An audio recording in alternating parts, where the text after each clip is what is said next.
So guys, hey, thanks for being on everybody today at the mastery session here with Espresso Agent. I'm Bill Crespo, and we've got a great guest today.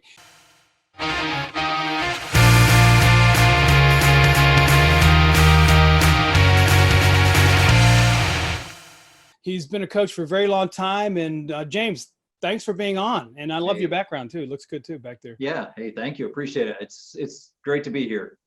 We're going to talk a lot about coaching today and just what his view is on what's happening with agents and the market changing. But James, give him a little bit of background, a little bit of your history.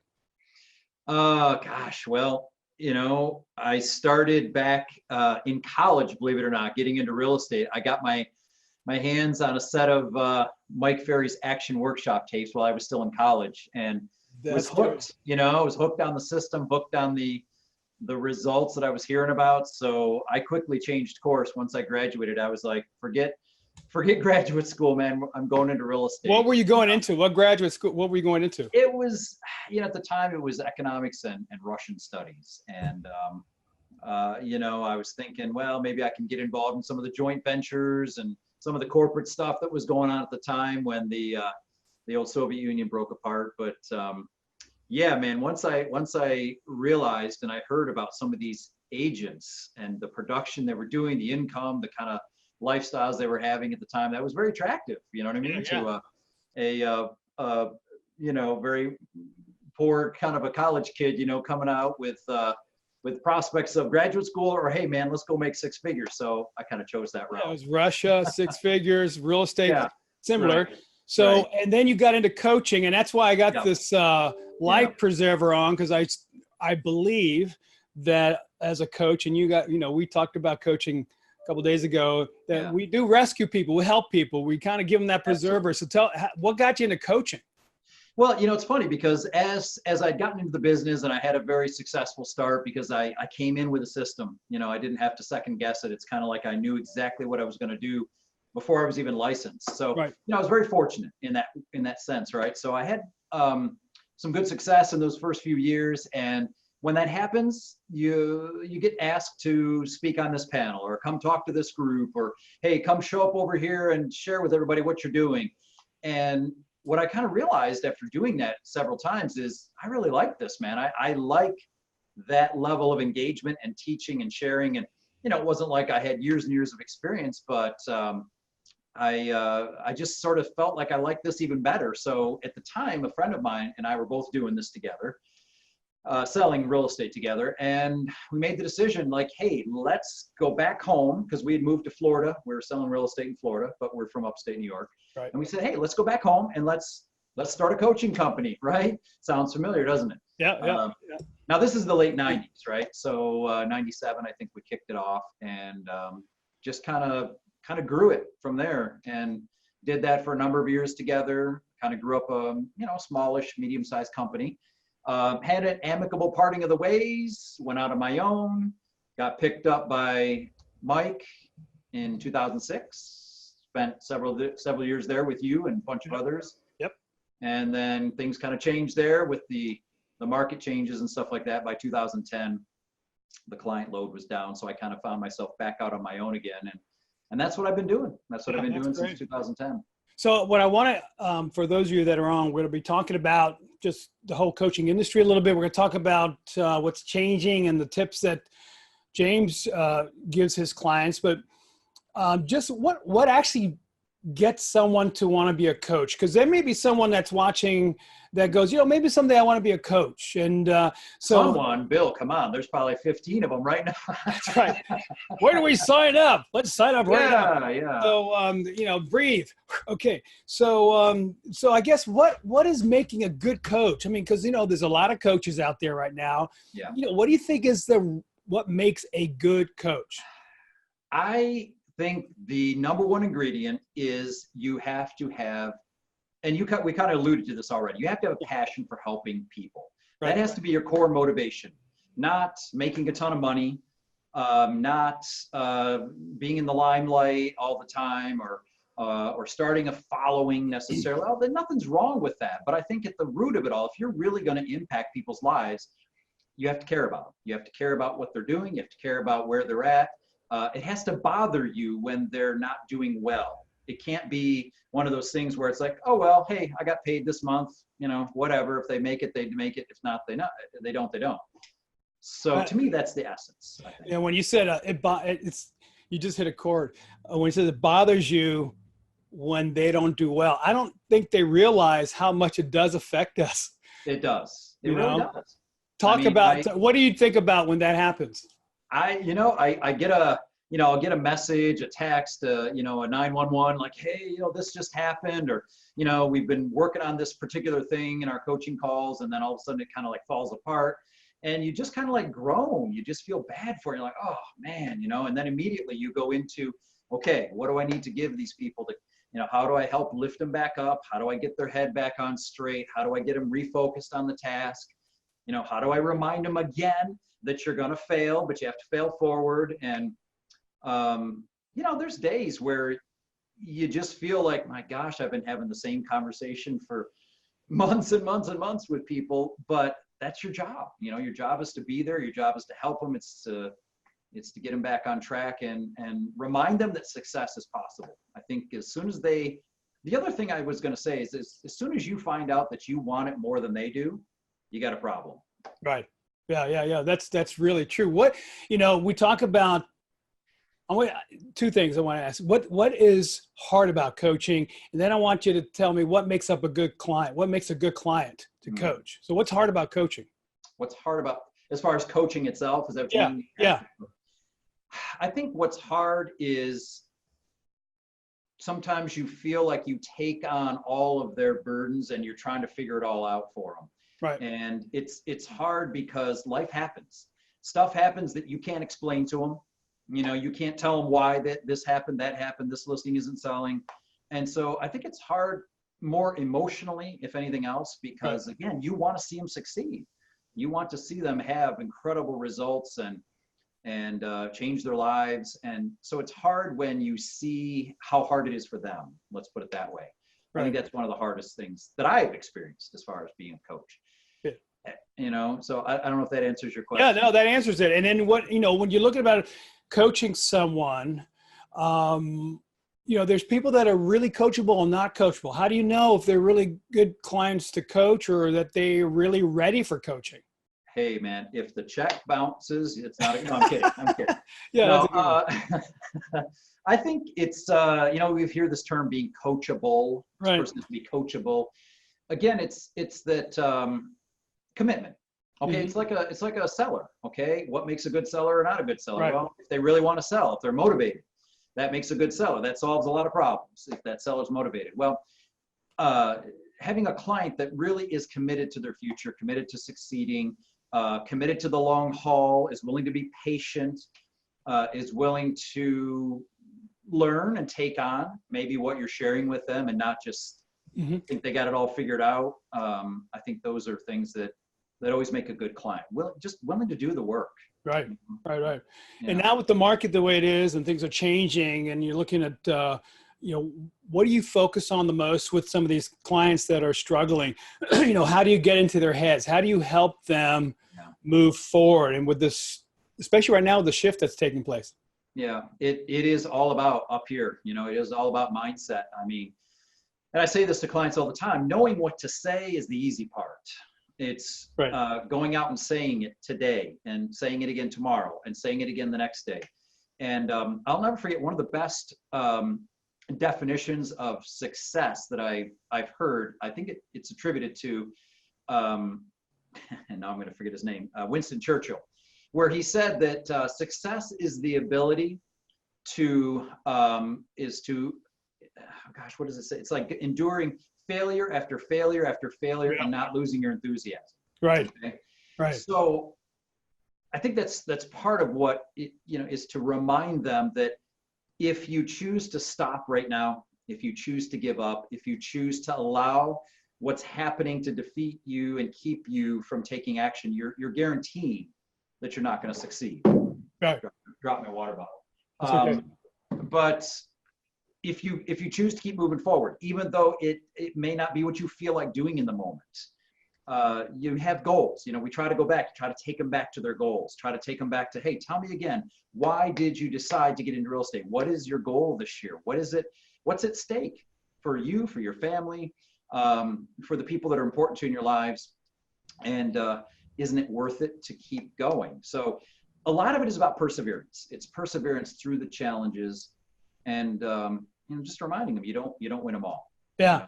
So and it's so important. And now, when you work with someone and you get this, let's say it's a new agent, people that are using the tools that we know they need to be using, how do you get them to actually start to get consistent? Because what we're seeing is, and I'm sure you've seen it too, is that sometimes the lack of consistency is what's really killing them.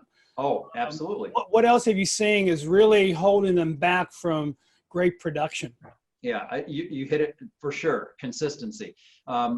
Again, I remind my clients all the time, you don't have to be perfect. Okay. I know a lot of really successful agents who do a great book of business. They've built a great life for themselves and their family. And they are not what you would think of as the stereotypical salesperson. Okay. Right. They're so consistent though. They show up, they do the work, they come back at it day after day after day. And so that for sure is the first thing we try to do, is build that sense of consistency at something, right? We'll work on getting better as we go along. Let's just get you taking action on a regular basis. And that is definitely the first stage of the success. And then you figure out, okay, well, now that you're doing all this stuff, what's worked, what's not worked, let's tweak what isn't working, let's keep playing to your strengths of what is working. So it's again, it's like anything else, man. And you know this, Bill, it's a process. Yeah. And it's a struggle at times for some people and easy for others. It's kind of, it's interesting. And with this, I'm just wondering why we have such a weird industry when you think about it. Real estate has all these things we can do. It's like it's a vast land for ADD. You can just get totally distracted so easy. Yeah. And what tips can you give on that whole idea of just keeping the blinders on? And just because the industry allows you to do anything you want at any time and not even show up if you don't want to, but to get to that number you need to get to that goal, what do you suggest? How do we do that? Well, I think it's, you got to be honest with yourself. You've got to be real about the fact that maybe you are struggling with that. I think a lot of agents almost, what's the word? They sort of feel good, I'll say, about the fact that they're exploring everything that's out there. They almost take like some sort of a pleasure in being able to say that they know about every single tool, every single tip and technique, and they listen to every podcast, and they've taken every road. But you're right, man. The distraction factor has never been higher. And one thing, again, we know about success is that it requires a focus. And so when you finally decide, okay, this is the path I'm going to stay on, again, you owe it to yourself, you owe it to your goals and to your family to stay on that path. And I even said this to a client this morning. I said, because he owns a small company, so he's got a recruiting element that he's involved in, but he also prospects for business, right? And he said, man, this has been a great week for recruiting. I've set several appointments, I've met with several agents, blah, blah, blah, blah, blah. But I didn't set any listing appointments this week. And he's like, in fact, I made more contacts this week than I've made in the last few. And in the last few weeks, I've been setting appointments. This week I didn't. I said, so what? It doesn't matter. It's 1 week. You can't define your success based on 1 week. You've got to just stick with it. Now, if several weeks goes by and this is still happening, okay, maybe we need to look at it. But again, it's being willing to give something a chance for a long enough period of time before you say, I guess this isn't working. I got to try one of these other 10 things. And so I think that's kind of the advice I try to give them is, look, let's not give up on this just because it didn't work today. So watch this. So I'm a client and I'm going, James, man, I got all these deals happening right now and I hadn't had time to stay on schedule. How many times have you heard that one, right? And, how many times today, you mean? Yeah. What time is it? So we got to get ourselves to a point that we break through this habitual pattern that takes us off our game. And we've got tools like Espresso. We got all these great things that are happening. Leads are coming in and we're not following up. You know, can you give us some idea of how to structure our day to a point that we have our blinders on and we accomplish what we need to accomplish? Because if not, you know, they've got families, they got people that need to collect from you, and they got bills to pay. So what do you suggest there in that whole process of getting back on track? Well, if you're getting off track because you're that busy, right? And again, let's not forget there's a difference between busy and productive. Okay. Right. I think a lot of agents are busy. Most agents are probably busy. Right. A very few of them are actually productive. So you gotta be real about what exactly are you doing all day long. And in fact, one of the first things that I try to have my clients do for the first week or couple weeks is track their time, right?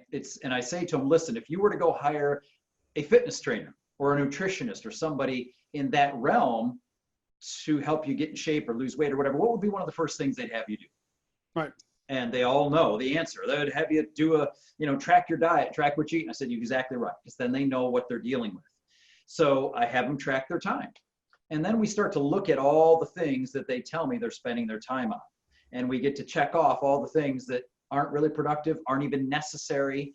And then what you're left with is a list of activities that are necessary, right? And at least necessary at the moment. But again, if you're that busy and it's because you're doing deals, it's probably time to look at leveraging. It's probably time to look at getting some help or figuring out, okay, well, what can I delegate here?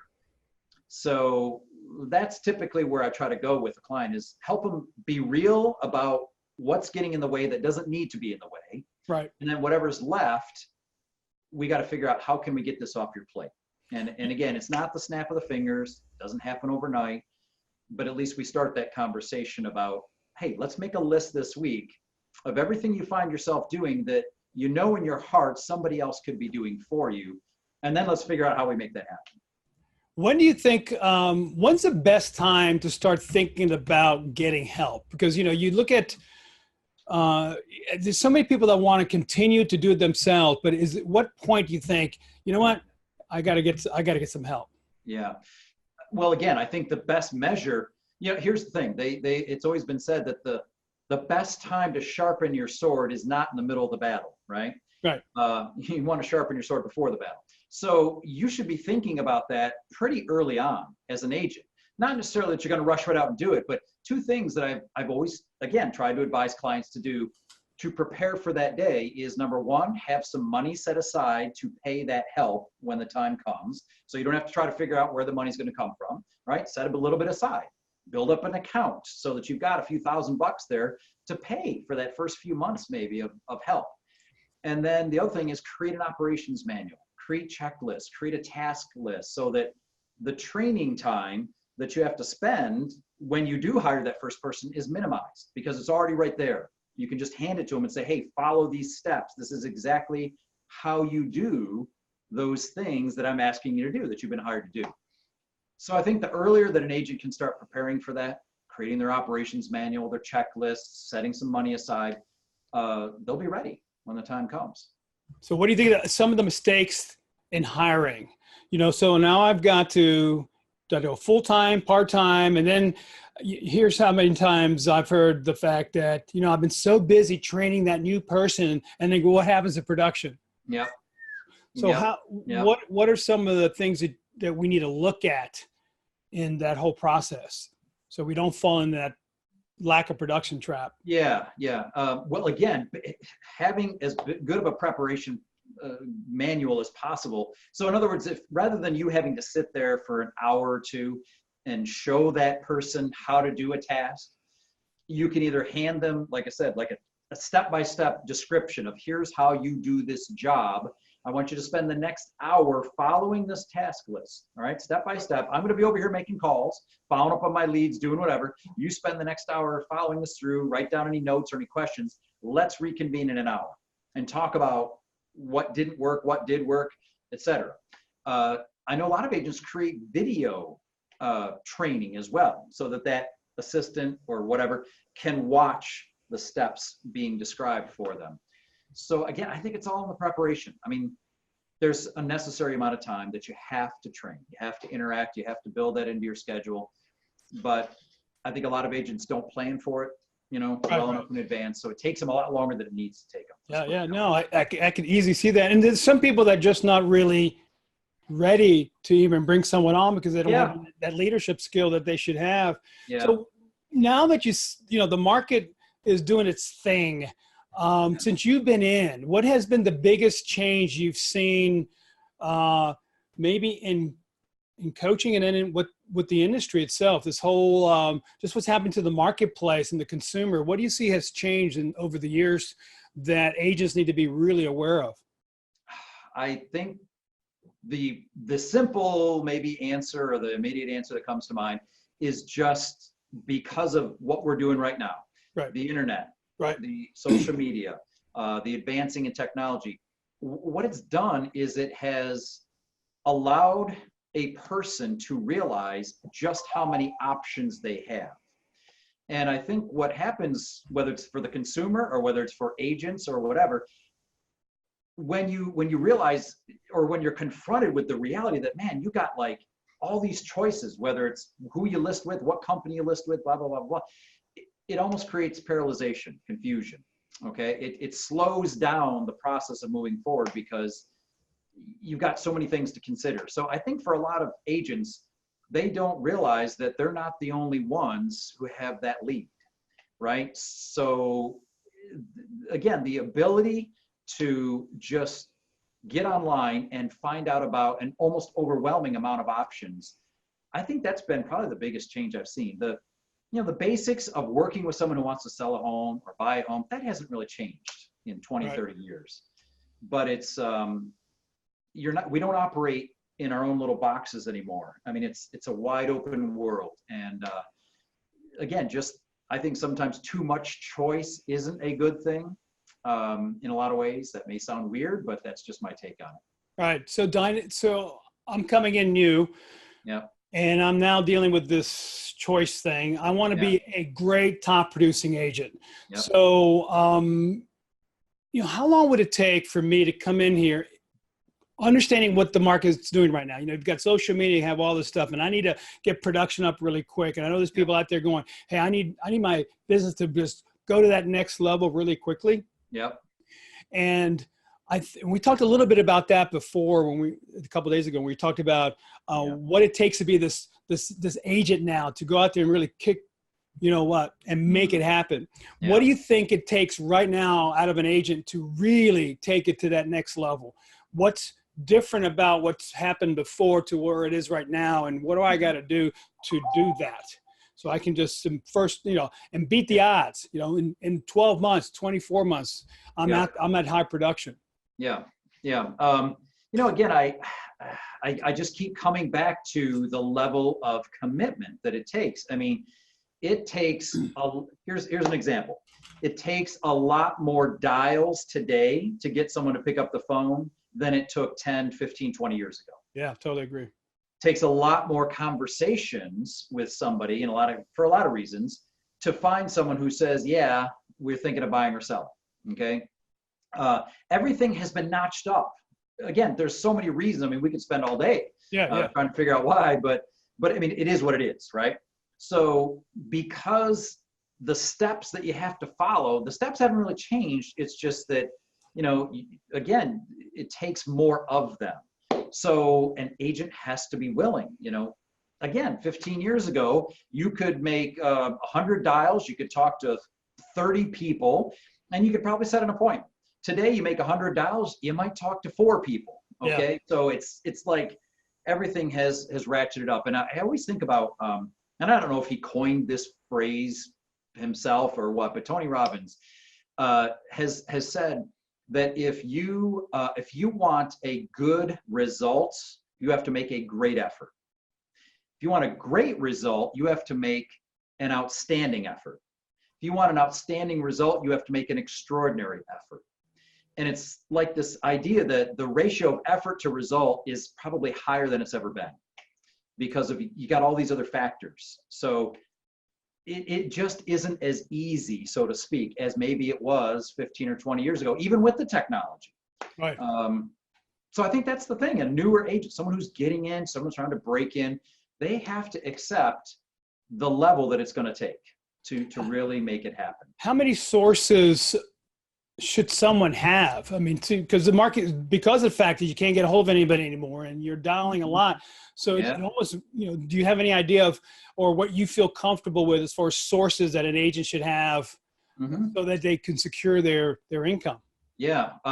Well, again, if they're a newer agent, they don't have necessarily a past client list. Okay. Right. So they hopefully have a database. They have people that they know. So that's an obvious source. Go to the people that you already know. Even if it's 11 people, go tell every single one of them that you're in real estate. You're excited. You want the opportunity to help them, help anybody they know of, and would they keep you in mind? And would they contact you when they hear of somebody? So database. Okay, people you know. It's been said that there's two groups of people in the world: people you know, people you don't know. Which one's bigger? Right. Okay. There's this massive audience out there, and so find a reason to go start a real estate conversation with people. Just get into a conversation that's talking about real estate, talking about the market, and that can happen organically. I tell clients all the time, man, when you're out picking up your dry cleaning, when you're in line at the grocery store or whatever, try to find a way to engage people, okay, and get them talking. And then eventually, if you say to them, hey, so what do you do for a living or whatever, and they ask you about real estate, there you go, you're into a real estate conversation. So as far as a source goes, it's a big world out there. There's obviously the old for sale by owners, there's expireds, there's probate. I mean, there's a million of them. So I think what you hit on is a great point, that an agent needs to have several. They have to have probably 3, 4, maybe even 5 sources, so to speak, 5 ways they go find business. So is this business, can you, this is probably controversial, but I'm always. Oh, I love that. Go for it, man. Yeah. So can you really do this business part-time? Like, you remember the old days, what do you think? Oh man, I tell you, I know a lot of part-time agents. And I don't know many of them that are succeeding at a high enough level, at least not right away, to where they can go full-time. Right. It's, you can, I mean, anything's possible. Okay. But I think you have the odds against you, because there's an expectation that you're going to be available a lot more readily, I think, today than there might have been, again, in the times past. It's too easy for somebody to just hop online, see a property, want to see it right then, and guess what? If you're not available, you miss out. So yes, it can be done, but it's tough. And what's really interesting, remember when we first started coaching years ago, yeah. Social media wasn't really a big deal. Remember we used to talk bad about social media. Remember that? Oh, yeah. And now it's part of our lives. And if you don't deliver the services, you get all these bad reviews now, which that wasn't there before. Yep. How important is social media now than it was before? And how do you coach to that? Well, yes, obviously my advice, I guess we'll say, to clients is that you need to do everything you can to maintain a positive image on social media, because you are going to be scrutinized on social media. All right. You're going to be looked up. You're going to be checked out. People are going to immediately go and do a search on you. And you got to ask yourself, if you were a customer searching out a potential business or a potential person to work with, would you work with yourself? You know what I mean? Based on what your profile looks like, based on what you're putting out there. And, hey, a lot of people today, there's I think a sense of, I'll do what I want. I'll present myself any way that I want. That's who I am. It's just like, I'm going to put it all out there, and yeah, you may not like it, and too bad. And that's fine, but I think if you have to recognize that social media is a major part of building interaction with your marketplace, interaction with the community that you want to serve. Right. So you got to be out there. You got to be on it. You got to try to present a positive image. And here's the deal. We talked about this already. Everybody else is on social media. So again, it's all about choices. When someone finds your page, someone finds your stuff, what are you doing to stand out? What are you doing to try to be different, to try to capture their attention? So interesting now. You almost, if you're a shy person, Yeah, kind of tough because you got to be on I know. camera. You got to go, I know. really got to build it up. I got several clients. They're good agents, but they will not shoot video of themselves. And okay, you don't have to. It's not like an absolute requirement, but man, most people are doing it. You gotta like, but they don't want to do it, and that's fine. We find ways around it, but you're right. It's a shrinking world, man. People want to know who you are, what you're doing, and you got to be willing to, in some ways, to kind of step into that. I was talking to one of the agents the other day who was in my office here, and you can tell she's an amiable, and they're just, you can't be shy in this business anymore. You just got to get out there and you've got to be purposeful. I mean, I don't see how you could, if you're a shy person, how do you practice being, and you don't want to be extroverted because you'll be the other side of it, but how do you build yourself up to a point where you're actually okay around people? Yeah. I mean, it's still a people business. It's still a business that at its very core is communication. And yes, we have the ability now to communicate digitally, right? So, I mean, think about how many clients get interacted with, and you never see them.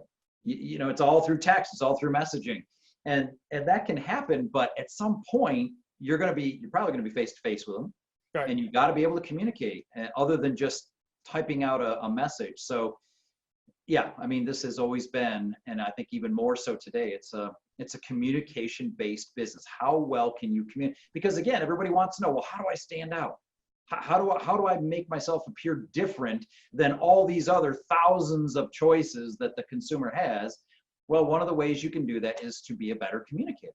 Yeah, I remember I suggested actually years ago, remember Toastmasters? Yeah, right? Oh yeah. And that, not a bad place. If you're a shy person, I'll tell you, you get over that one real quick at Toastmasters. Yeah, I think that's a great recommendation still. And it's worldwide. I mean, you can go, and it's nothing. I think it's like $35 a month, and it helps you. And actually, James, you could probably get some leads there because a lot of business guys go there. They do. Yeah, they do. There's a lot of stuff like that. Now, Toastmasters is all about teaching you to communicate in front of people. Yeah. But, even joining a BNI group or a tip or create your own, where you're putting yourself in an environment where you have to communicate and share ideas and share stuff. It may just be enough to help get you over the hump. But I think you're right. I mean, communication and the ability to do that well is definitely one of the things that will set you apart. And I know it's frightening for some people, but you got to get yourself out there. I remember in college, this is hard to believe if you know me, that I had an oral report to do and I had to go into the science department, and I walked in and I freaked out because I had to talk in front of, 15 people or something. Yeah. And now you just got to know it's part of your life. Yeah. So let's go back now to this whole industry of coaching. You know, there's people out there that have to find a coach. What are they looking for? I mean, what should they be looking for in good coaching? We've both been in it for a long time. Yeah. This is in our blood, but someone's looking for a coach right now, and everybody's coaching. Yeah. But how do you find the good coach? How do you what do they need to look for? I think for many, let's put it that way. I think maybe too many people are looking for coaching to be that magic pill. Everybody's looking for the magic pill. Everybody thinks it exists in this platform over here, this lead source over here, this conversion thing over here. And so a lot of times I think coaching gets lumped into the magic pills. And that's one of the things, if I'm talking to someone that is a potential coaching client, I'll tell them right up front, but look, one thing you need to know is that this is not a magic pill. Just because you choose to hire me or choose to hire some coach, that doesn't mean the real estate fairy shows up that night, sprinkles you with dust, and bang, everything's fixed. Right. It's just the beginning of a long, hard road to build success, just like it would be in anything. So I think they need to, if they're serious about their business and they want to hire someone to help them, they need to obviously be looking for somebody that has a genuine interest in them. They need to find a coach that wants to see them succeed as badly as they do. It's not somebody who's just looking to pad their roster, so to speak. And I think they also need to look at the experience. I mean, let's be honest. There's, the old saying or the old commentary that, if you had to have heart surgery, right, would you prefer to have someone that's been doing heart surgeries for many, many years, or somebody that's their first year out of medical school? I mean, I think experience is a big part of it, right? Yeah, for sure. And so now that there are some people that have never been into coaching, so explain to them a little bit about, it doesn't have to be exactly what you do, but what is coaching for them? Because some people are panicked about it. Go, oh my gosh, someone will discover that I'm not doing what I need to be doing, and I don't want them to know what they're doing. So, what is that whole process for people that don't know it, that's never been in it before? And there's still a lot of people that have no clue. Yeah, I think so. And rightfully so. You see it all the time in the comments on some of the social media groups about coaching. There are a lot of agents who, and I think it's because the concept of coaching has become so flooded over the last several years, especially. That was a nice way of putting it, James. Yeah. But I think a lot of agents really look down on the whole concept of coaching. I mean, who needs that? You don't need that. You don't need to pay all this money. And you see those comments all the time, and that's fine. And I think for a lot of them, they may not really understand the value. Again, it's a lot like the scrutiny that agents face sometimes going out to the public, where the public has this negative perception of real estate agents because they see them as just another version of a sleazy used car salesperson. Right. And hey, you know what? To some degree, there's the industry's at fault for that. Okay. And I think in a lot of ways, the coaching industry is maybe a little bit at fault for creating that perception amongst the agents. Right. Because there's been too much of the quick fix, too much of the hype of stuff that really doesn't work. And so I guess getting back to your question of what is coaching, or really what would it look like? Again, it's a relationship. You're entering into a relationship where you want to see that business succeed. You care about what's happening in that person's business. And so there's there needs to be a lot of accountability. I think that's a big part of it, is that agent will say to their coach, hey, look, this is what I'm trying to accomplish. This is the goal that I have. This is what needs to happen for me to feel like this was a good investment. And so as a coach, you've got to hold them to that. You've got to hold them accountable to doing the work. But there also needs to be that other side of it where you are the encourager. You're the constant support for them when things don't go so well, which you and I both know that happens all the time. Yeah. So coaching it's really kind of a multifaceted thing. It's not just I'm going to sit back and tell you what to do and you go do it. And, if you succeed, great. If you don't, no big deal. I think it's really taking some ownership, in a sense, of what's happening in that person's life and in that person's business. So a lot of components. There's obviously a teaching element, right? Especially for newer agents. I mean, there's a lot of stuff that you just need to learn how to do and do at a better level. So I sometimes describe it as a three-legged stool. There's the teaching, there's the motivation, and there's the accountability. So, and that's important. I mean, without that, I know that it's an expense. And I remember when I first got in, I called my wife up and I was hoping she'd say no. So we go to the events, and how the old days, right? They come up to you and they're talking to you, and I'm going, okay. And then, you got all wrapped up, and I call my wife up. I go, honey, listen, I'm thinking, I need this coaching thing. And she goes, I told her how much it was. And she goes, I was hoping she'd say no. And she goes, well, if you think it's helpful for you, I think it's okay, honey. And I'm going, crap.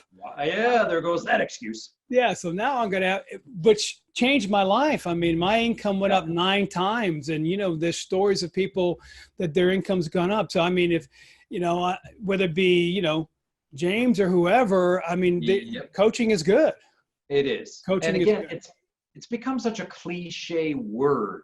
coaching. And again, it's just, I think, due in a lot of ways to this influx, this pouring in of everybody, and everyone labels themselves as a coach. And, again, it's what's going behind that label. What kind of interaction do you really have with your clients? How hard are you holding them to what they said they wanted to do and wanted to make happen? And, are you hey, how about showing up for your calls, being on time? And, which sometimes I'm guilty of. I get, people stacked up in my schedule and I run a few minutes late and all, but I think that agents need to understand that there is an element of coaching out there that is genuinely interested in helping them. And that's what they need to be seeking out.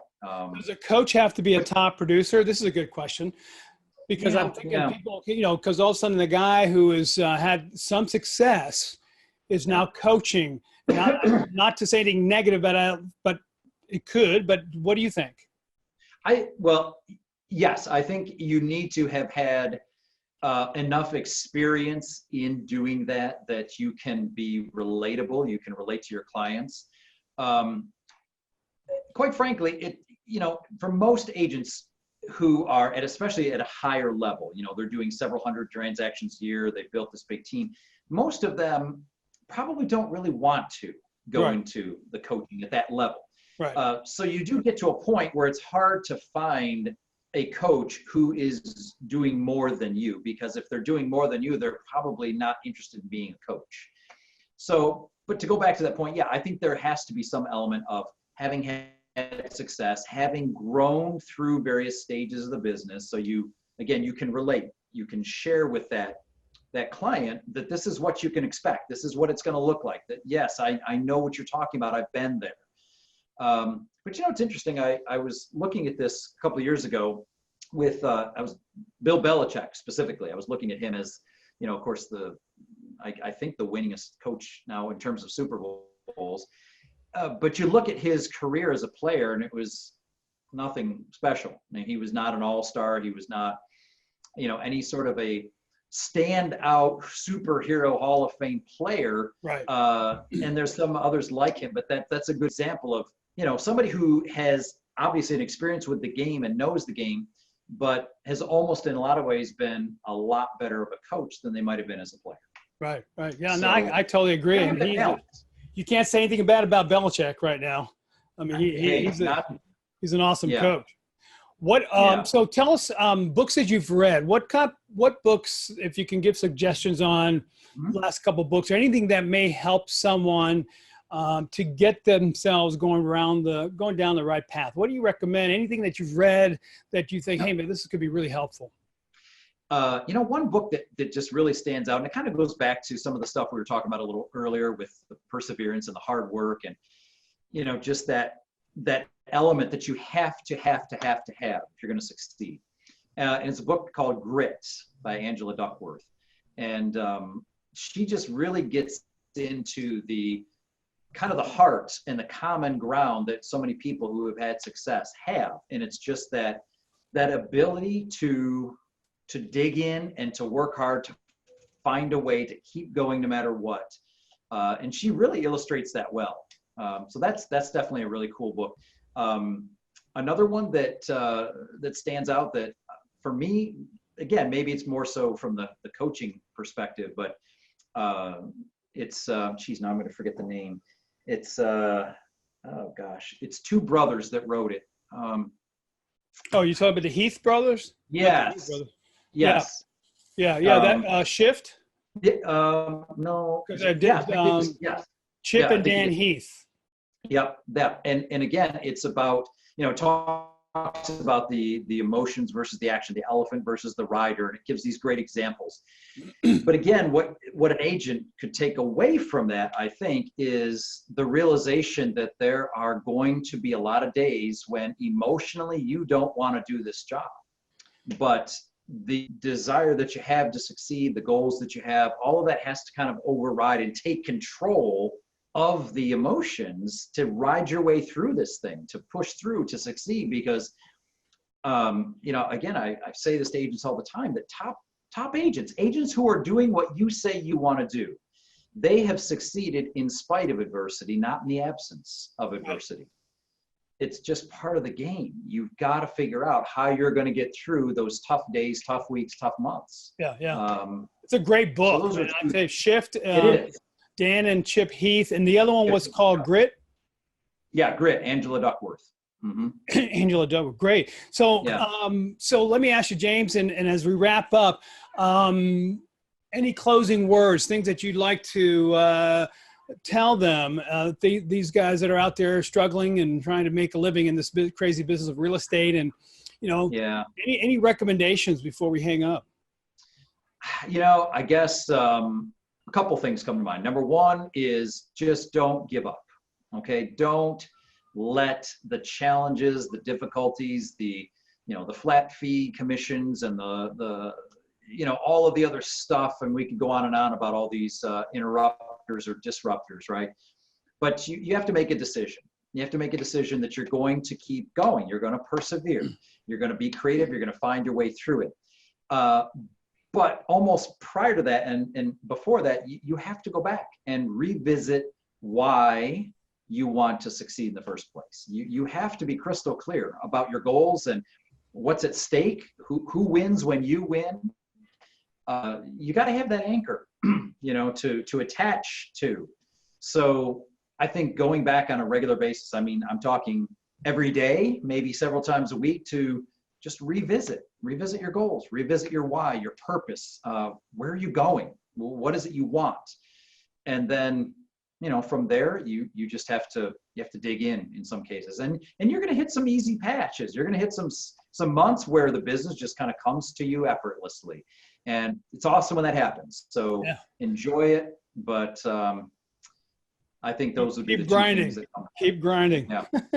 And James, listen, man, thank you so much, Coach James. And what's a good email if they need to ask you any questions? Yeah.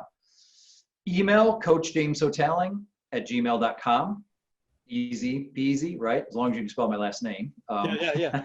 Find me on Facebook. My business page is there. I have, a lot of content there. I have a website, coachjameshoughtaling.com. So, you can find me pretty easy. And if you have questions, you want to kind of elaborate or have me elaborate on some of the things we talked about today, I'd be more than happy to talk to them. Great, man. Hey, listen, James, great talking to you again, and appreciate you being on with Espresso, and we'll have you back someday, man. So just we'll keep in touch.